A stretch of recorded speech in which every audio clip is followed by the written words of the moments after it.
Hey, what's up guys? Welcome back. My name is Benjamin Seda, aka Base Zeus's manager. As you may know, I'm co-founder of Base Zeus here.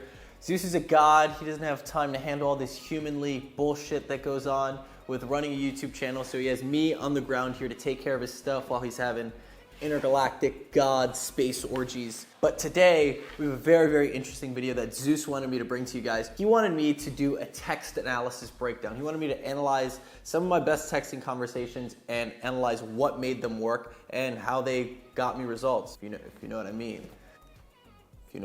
So what I'm going to be doing is breaking down some of my text conversations and showing me how they got me results with girls. I'm going to be breaking down why I said, what I said, and the sort of thought process that went behind it. So next time you're in a sticky situation, or next time you're texting a girl and you don't know what to say, you have the Zeus knowledge invested in me by the god himself to help you out. So let's do this. I'm gonna move over this way so I can have the text conversations right here on screen. Okay, so this conversation, I'll give you a little bit of context. I had met this girl very briefly out at a bar. We had followed each other on Instagram, and then she replied to my story that night after we had met and talked a bit, and she said, "Do you really have people asking you what your favorite books are at 5 a.m.?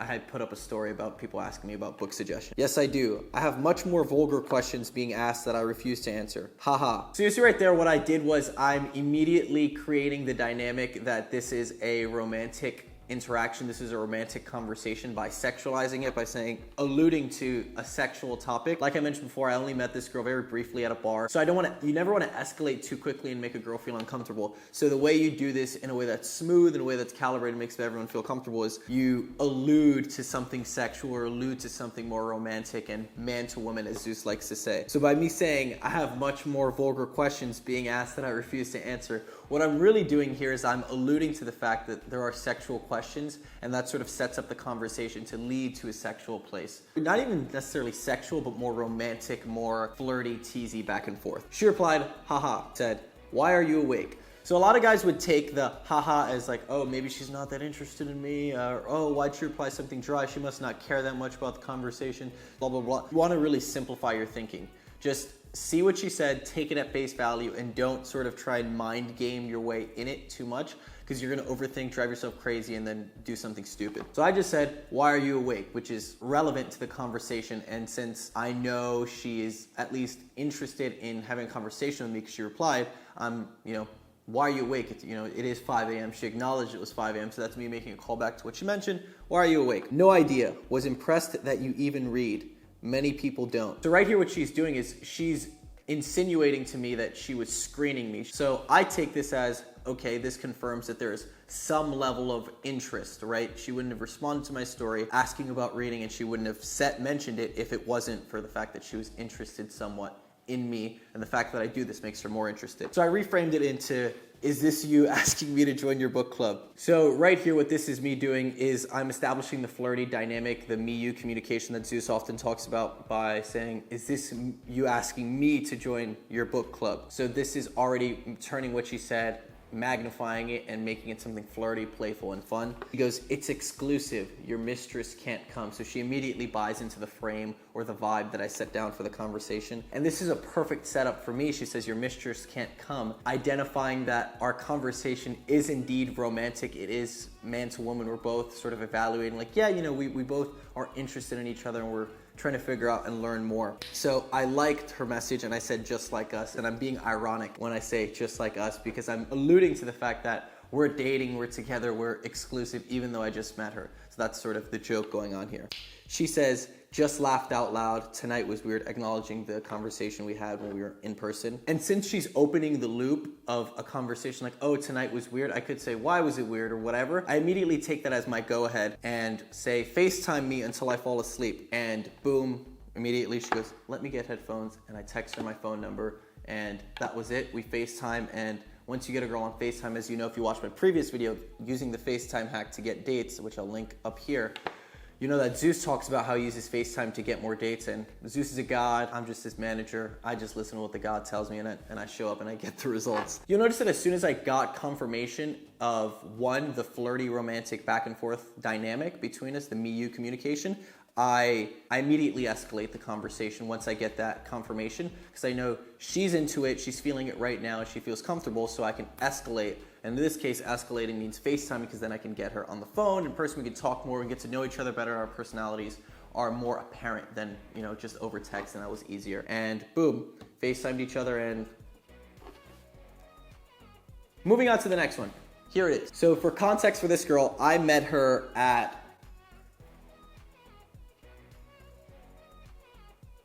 somewhere. I don't necessarily remember where. And when I approached her, I cold approached her, and then I exchanged numbers with her. I was like, yeah, you should take my number. We should hang out sometime. So I said, oh, but if you're gonna text me, you have to write me a love letter, because I was making a joke about us being in love or whatever it was. So she just texts me hi and her name, and I say back, you managed to survive the weekend. P.S. Your letter sucks. So what I'm doing is I'm challenging her in conversation.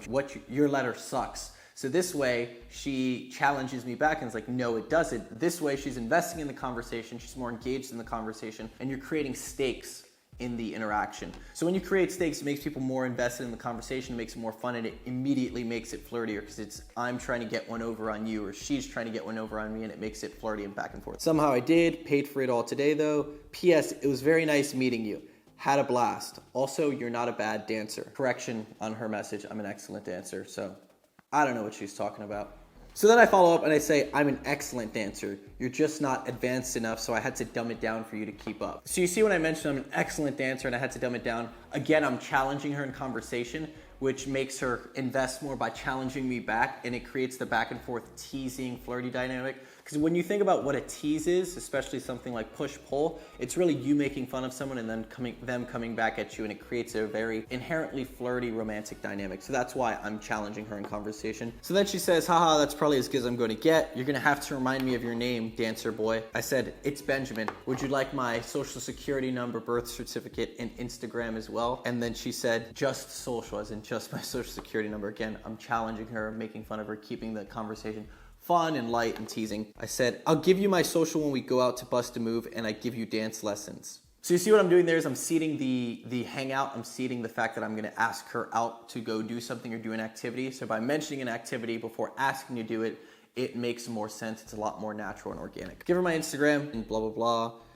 Fast forward a few messages. She goes, trust me, the pictures were quality. She's talking about some pictures she took. I said, how am I just sopped to tell without seeing for myself?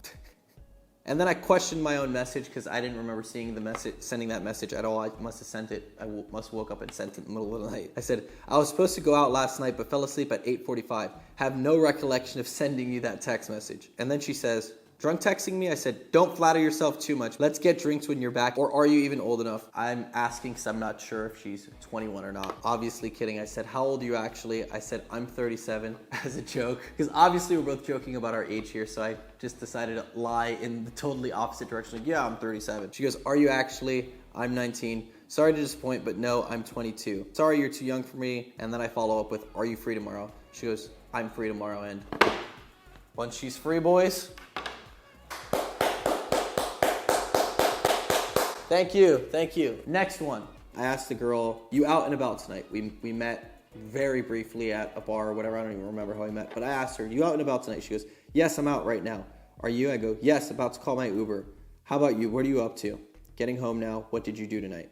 So I was hopefully trying to set up her meeting me at the bar or wherever I was out that night. Obviously it didn't work, so cool, whatever, not a big deal. I'll just talk to her, get to know her a little bit more over text, and try to set up a new time to hang out. I tell her what I did, but then I challenge her and I go, thank God you weren't there. Otherwise it would have really been boring. So I'm challenging her saying, she's boring, she's not fun. So this way, when she challenges me back, she's more invested and engaged in the conversation. Exactly what I was mentioning before. Oh, that sounds like so much fun. Wait, what the?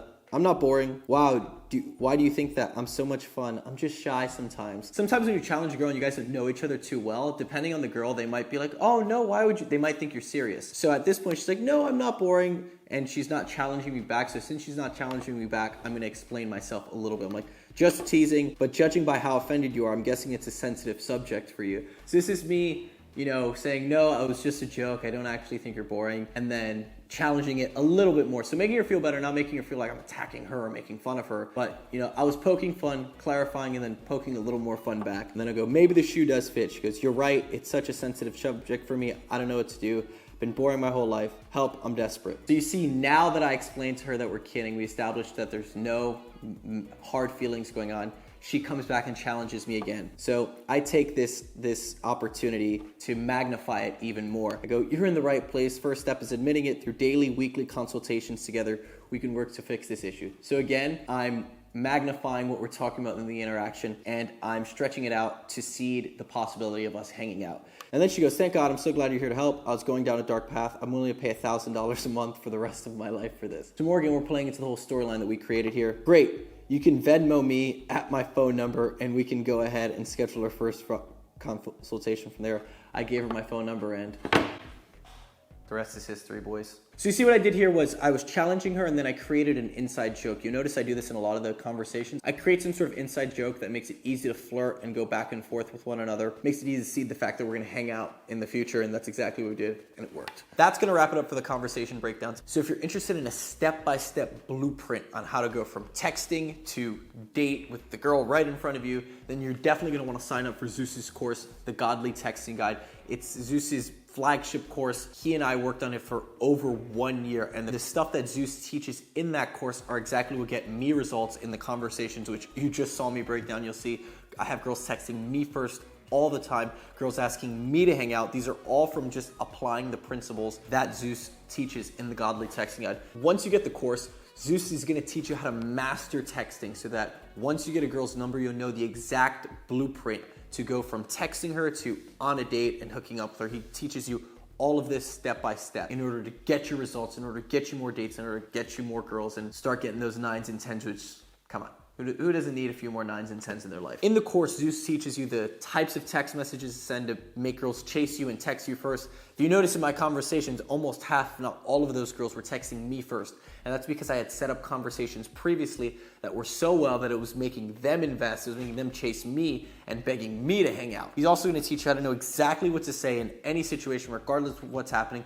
You notice in all the text conversations, I always knew exactly what to say in order to escalate it and move the conversation forward so I can get the girls on dates with me. And this stuff doesn't just work for Zeus and I. We've had over 1,000 people take the Godly Texting Guide, and they're saying shit like this. We had a guy get his first kiss ever after just watching the first 3 videos in the course. This is no bullshit. This is the email he sent. He literally said that after watching just the first 3 videos that he got his first kiss. There's also guys who took the course saying they've never had girls respond to them like this, and that they have tons of girls asking them to hang out and tons of different girls to choose from. Most guys are struggling to just get one girl. Imagine you had the blueprint to have too many girls to choose from. That is literally the problem that guys who take this course are struggling with. So if you want to sign up, then sign up now. Click the link below. The course is only gonna be available for a few days. Sign up now, don't hesitate, because the course, once it closes, it will close. Inside the course is over 16 video lessons, and Zeus even has a ton of bonuses like the 100 best opening lines. Literally 100 opening lines you can send to a girl over text, so you have 100 different ways to start a conversation in a way that's gonna lead you to getting more dates and getting you laid. He also has stuff like the 30 leaked, never before seen screenshots. So we went over some of my screenshots and my breakdowns. Zeus has 30 screenshots of his text conversations for you to look at and learn from and refer to anytime you need to know what a good interaction looks like. Why would you waste time trying to figure out how to text girls and get responses on your own when there's a proven blueprint that gets results and works? And I'll see you guys very soon. Actually, I probably won't see you soon. This is like my 3rd time making a video on Zeus. I only make videos when Zeus is too lazy to make them, so I'll see you guys very soon.